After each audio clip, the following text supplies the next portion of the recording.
తాకట్లో ఉన్న మీ బంగారాన్ని విడిపించి ఆ రోజు ఆన్లైన్ రేటుకి కొంటాం. Sharma gold company.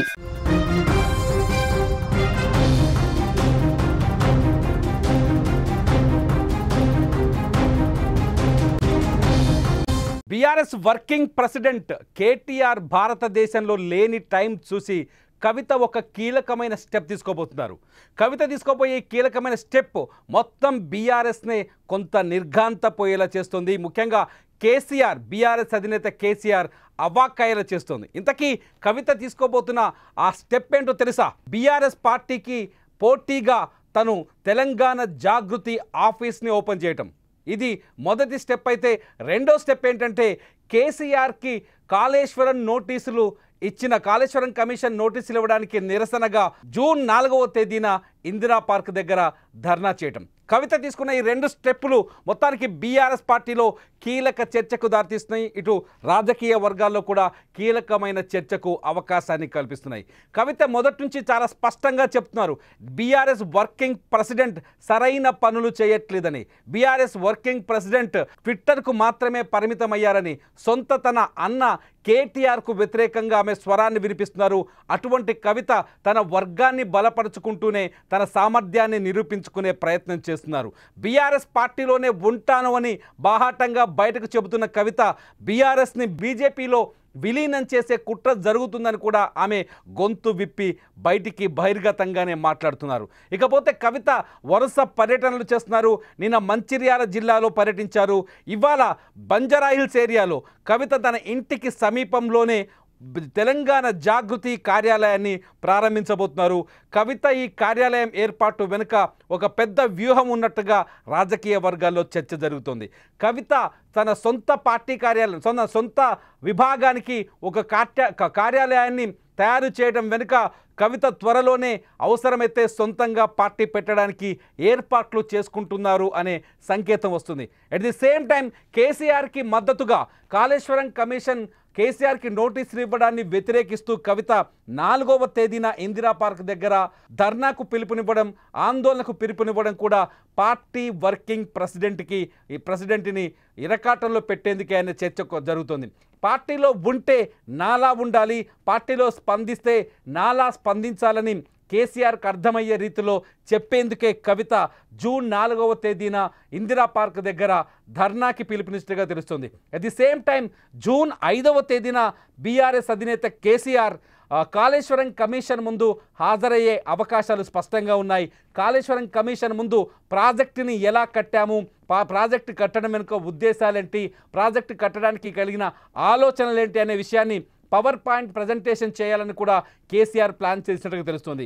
నిన్న ఫామ్ హౌస్లో హరీష్ రావు భేటీ తర్వాత కేసీఆర్ కాళేశ్వరం కమిషన్ ముందు తన స్వరాన్ని వినిపించేందుకు కీలకమైన నిర్ణయాలు తీసుకున్న నేపథ్యంలో కవిత ఇదే సమయంలో 4వ తేదీన ఇందిరా పార్కు దగ్గర ధర్నాకు పిలుపునివ్వడం, భారీ ఎత్తున జన సమీకరణకు కూడా కవిత ప్లాన్ చేస్తున్నట్టుగా తెలుస్తుంది.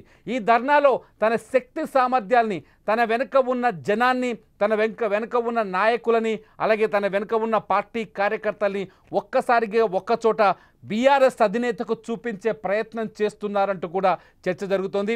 కవిత తన సామర్థ్యాన్ని నిరూపించుకోవడానికే బీఆర్ఎస్ అధినేతకు నోటీసులు ఇచ్చిన సందర్భంగా ధర్నాకి ప్లాన్ చేసిందని కూడా చర్చ జరుగుతోంది. కవిత చేస్తున్న ప్రతి అడుగు వెనుక ఒక వ్యూహం, ఒక రాజకీయ వ్యూహం ఉన్నట్టుగా రాజకీయ వర్గాల్లో చర్చ జరుగుతుంది. మొత్తానికైతే కవిత మరికొద్దిసేపట్లో, ఇవాళే బీఆర్ఎస్ పార్టీ కార్యాలయం ఉన్నప్పటికీ కూడా తెలంగాణ జాగృతి కోసం ప్రత్యేక కార్యాలయాన్ని ప్రారంభిస్తున్నారు. ఈ కార్యాలయ ప్రారంభోత్సవానికి మీడియాని కూడా ఆహ్వానించారు కవిత. చాలా కీలకమైన వ్యాఖ్యలు చేసే అవకాశం ఉంది. సాయంకాలం తన భవిష్యత్తు పైన, తన రాజకీయ భవిష్యత్తు పైన కూడా ఒక స్పష్టమైన సంకేతం ఇచ్చే అవకాశం కూడా కనిపిస్తుంది. ఖచ్చితంగా కవిత తన రాజకీయ భవిష్యత్తు పైన కీలకమైన నిర్ణయం తీసుకోబోతున్నారని, ఖచ్చితంగా అది బీఆర్ఎస్ పార్టీకి మింగుడు పదే విధంగా ఉండదని కూడా రాజకీయ విశ్లేషకులు చెప్తున్నారు. ముఖ్యంగా కేటీఆర్ ఇండియాలో లేరు, ఆయన డలాస్లో ఉన్నారు. అమెరికాలో జరుగుతున్న బీఆర్ఎస్ రజతోత్సవ కార్యక్రమాల్లో వరుసగా పాల్గొంటున్నారు. ఇటు బ్రిటన్కు కూడా వెళ్ళారు. మొత్తానికి అమెరికా పర్యటనను కేటీఆర్ ముగించుకొని తిరిగి వచ్చేలోపే ఇక్కడ స్కెచ్ని ఫినిష్ చేసే ఆలోచనలో కవిత ఉన్నట్టుగా తెలుస్తుంది. మొత్తానికి బీఆర్ఎస్ పార్టీలో ఒక యుద్ధం మాత్రం కనిపిస్తుంది. ఆ యుద్ధం అన్నా చెల్లెల మధ్య జరుగుతుందని స్పష్టంగా అర్థమవుతుంది.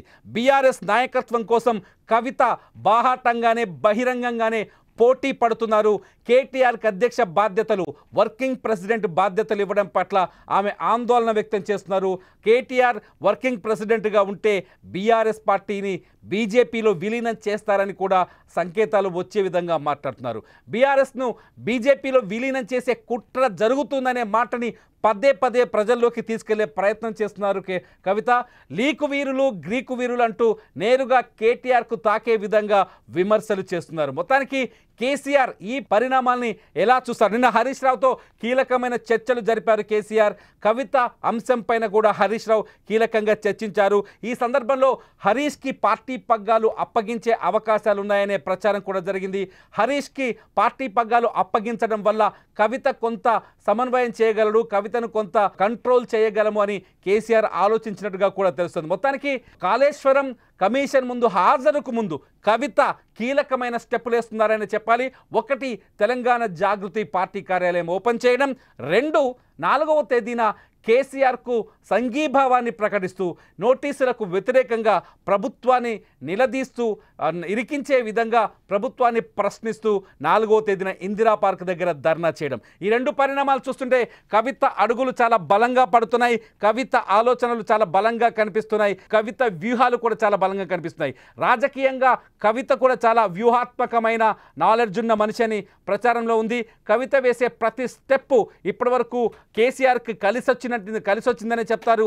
ఇప్పుడు కవిత తన సొంతంగా తన కోసం తనకు తనగా వేస్తున్న ఈ స్టెప్పులు కవితకి రాజకీయ ఫ్యూచర్ పైన క్లారిటీ ఇవ్వబోతున్న ఈ స్టెప్పులు ఖచ్చితంగా కవిత సొంత పార్టీ వైపు వెళ్తారా, లేకపోతే కవితని బీఆర్ఎస్ అధినేత కాంప్రమైజ్ చేస్తారన్నది ఇప్పుడు ఆసక్తికరంగా మారుతుంది. కవిత ధర్నా చేయటం వల్ల నష్టం ఎవరికి అనుకుంటున్నారు మీరు? కవిత 4వ తేదీన ధర్నా చేయడం వల్ల, ఎందుకంటే కవిత మొదటి నుంచి చాలా స్పష్టంగా చెప్తున్నారు, పార్టీ అధినేతకే ప్రభుత్వం నోటీసులు ఇచ్చింది, ఆయన్నే అవినీతి పరుడుగా నిరూపించే ప్రయత్నం చేసింది. కేసీఆర్ కేసీఆర్ పైన అవినీతి ఆరోపణలు చేస్తోంది కాంగ్రెస్ ప్రభుత్వం. ఇటువంటి సమయంలో కేవలం పార్టీ వర్కింగ్ ప్రెసిడెంట్ ట్విట్టర్కు మాత్రమే పరిమితమయ్యారు. ట్విట్టర్లో కామెంట్ చేసి ఆ తర్వాత ఆ సబ్జెక్టును వదిలేశారు. బీఆర్ఎస్ నాయకులంతా ఏం చేస్తున్నారు? బీఆర్ఎస్ నాయకులు ఎందుకు కేసీఆర్కు సంఘీభావంగా తమ గొంతును విప్పలేకపోతున్నారు, తమ స్వరాన్ని వినిపించలేకపోతున్నారంటూ కవిత చాలా ఘాటుగా స్పందిస్తున్నారు 2 రోజులుగా. ఇవాళ కవిత చాలా కీలకమైన నిర్ణయం తీసుకున్నారు. ఆమె పార్టీ కార్యాలయం ప్రారంభించిన తరువాత కేసీఆర్కు సంఘీభావంగా కొన్ని కార్యక్రమాలు చేపట్టాలని నిర్ణయం తీసుకోబోతున్నట్టుగా తెలుస్తున్నది. ఒకవేళ కేసీఆర్కు సంఘీభావంగా కవిత కార్యాచరణ చేపడితే అది కేటీఆర్ చేయలేని పనిగా మారే అవకాశం కనిపిస్తుంది. ఇటు పార్టీ కార్యకర్తల్లో కూడా, బీఆర్ఎస్ కార్యకర్తల్లో కూడా కొంత కన్ఫ్యూజన్ క్రియేట్ చేసే విధంగా ఉంటుంది. కవితకి భవిష్యత్తులో కవిత వైపు నిలబడాలా, లేకపోతే కేటీఆర్ వైపు నిలబడాలనే క్వశ్చన్ బీఆర్ఎస్ కార్యకర్తల్లో స్పష్టంగా కనిపించే వీలు కనిపిస్తుంది. అసలు మీరేమనుకుంటున్నారు? ఒకవేళ కవిత పార్టీ పెడుతుందనుకుంటున్నారా?